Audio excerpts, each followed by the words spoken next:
Assalamualaikum warahmatullahi wabarakatuh. Kami dari kelompok 7 akan menjelaskan materi tentang penyusunan SPT tahunan WPOP. Dengan saya sendiri Yulfani dengan NIM 2105323 dan rekan saya Widya Rahma Sapitri dengan NIM 2105318 dengan dosen pengampu Ibu Nita Sofia MPD MPDE. Adapun subtema yang akan kami jelaskan, yang pertama pengertian WPOP, yang kedua WPOP karyawan, yang ketiga WPOP yang menggunakan norma, yang keempat WPOP yang menggunakan pembukuan. Baik, di sini saya akan menjelaskan penyusunan surat pemberitahuan tahunan wajib pajak orang pribadi. Apa sih surat pajak pemberitahuan tahunan orang pribadi? Jadi, surat pemberitahuan tahunan orang pribadi itu sendiri adalah laporan pajak tahunan yang digunakan oleh wajib pajak orang pribadi atau bisa disingkat dengan WPOP di Indonesia untuk melaporkan pendapatan yang diperoleh selama tahun pajak. Yang pertama yaitu wajib pajak orang pribadi karyawan. Karyawan harus melaporkan surat pemberitahuan tahunan pribadi karyawan setiap tahunnya sebagai bukti bahwa penghasilannya telah dipotong pemberi kerja. Pelaporan SPT tahunan ini pribadi karyawan ini dilakukan secara online atau e-filing. Adapun jenis formulir untuk laporan surat pemberitahuan tahunan karyawan.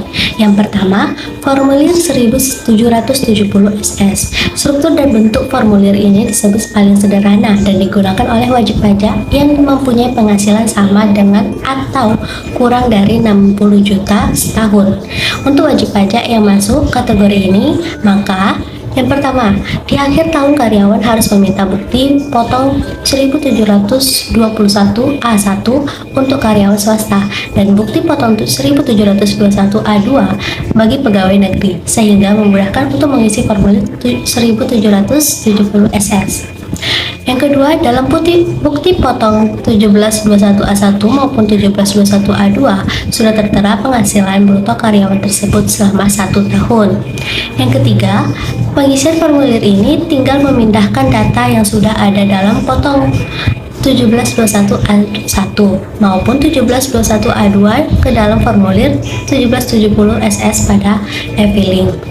Yang keempat, karyawan juga tinggal mengisi daftar harta maupun kewajiban sampai akhir tahun tanpa perlu menyebutkan detailnya. Selanjutnya, formulir 1770S. Formulir jenis ini strukturnya lebih luas dibandingkan formulir yang tadi yaitu 1770 SS karena ada lampiran yang harus diisi wajib pajaknya, yaitu karyawan yang penghasilan brutonya sama dengan atau lebih besar dari 60 juta setahun. Yang kedua, mendapatkan sumber penghasilan di dalam negeri seperti bunga, royalti, sewa ataupun keuntungan dari penjualan dan atau pengalihan harta lainnya. Atau bisa juga memiliki penghasilan yang dikenai PPh final atau bersifat final seperti bunga deposito, SBI dan lainnya. Dan ada juga karyawan yang mengisi formulir ini juga diwajibkan untuk meminta bukti potong 1721A1 maupun 1721A2 bagi pegawai negeri. Wajib pajak yang menggunakan formulir ini 1770S ini dalam penyampaian SPT tahunannya, maka dia harus mengisi lampiran-lampiran. Contohnya, data penghasilan, daftar harta atau kewajiban, bukti potong, dan daftar anggota keluarga. Pembahasan selanjutnya yaitu wajib pajak orang pribadi menggunakan norma. Jadi menggunakan norma penghitungan penghasilan neto ini yaitu yang pertama, yang boleh menggunakan norma penghitungan penghasilan neto yaitu wajib pajak orang pribadi yang melakukan kegiatan usaha atau pekerjaan bebas yang peredaran brutonya dalam 1 tahun kurang dari 4.800.000.000 rupiah.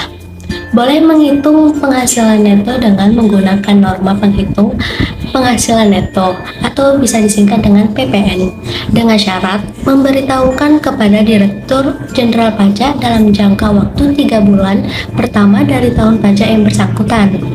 Yang kedua, wajib pajak orang pribadi ini tidak memberitahukan kepada Direktur Jenderal Pajak untuk menghitung penghasilan neto dengan menggunakan norma penghitungan penghasilan neto.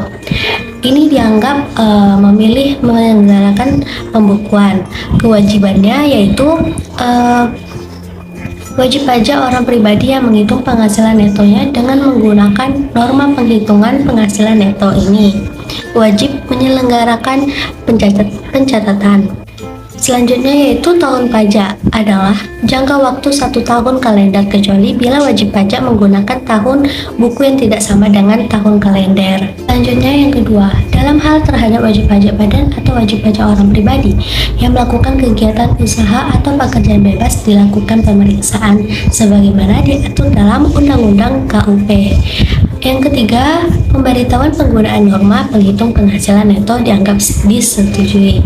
Jadi, pemberitahuan penggunaan norma penghitungan penghasilan neto yang disampaikan dalam jangka waktu 3 bulan sejak awal tahun pajak yang bersangkutan dianggap disetujui, kecuali berdasarkan hasil pemeriksaan ternyata wajib pajak tidak memenuhi persyaratan untuk menggunakan norma penghitungan penghasilan neto.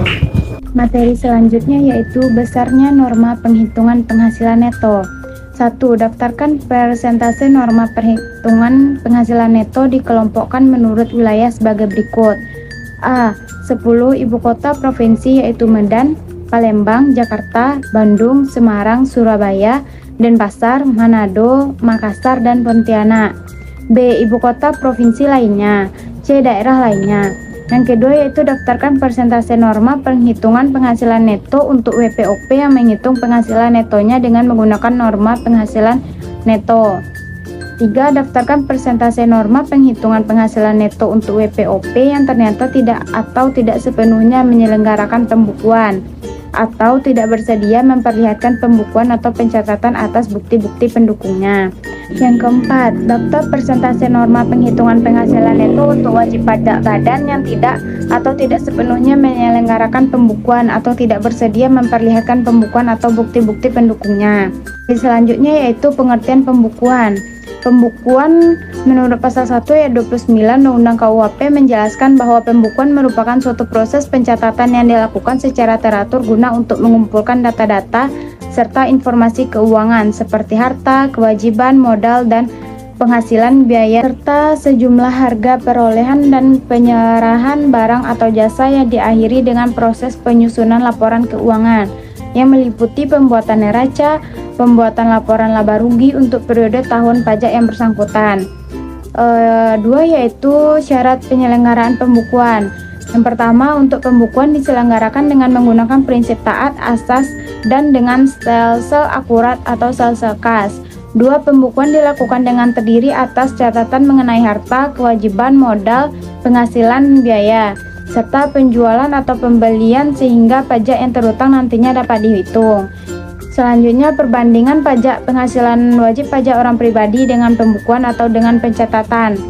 Undang-Undang Perpajakan memberikan 2 metode alternatif bagi wajib pajak orang pribadi yaitu metode pembukuan dan metode pencatatan. Metode pembukuan dianggap dapat memberikan informasi yang akurat mengenai kondisi perusahaan dan penghasilan yang diperoleh kendati biaya penyelenggaraan lebih mahal. Namun demikian mengingat bahwa tidak semua wajib pajak mampu menyelenggarakan pembukuan yang memadai.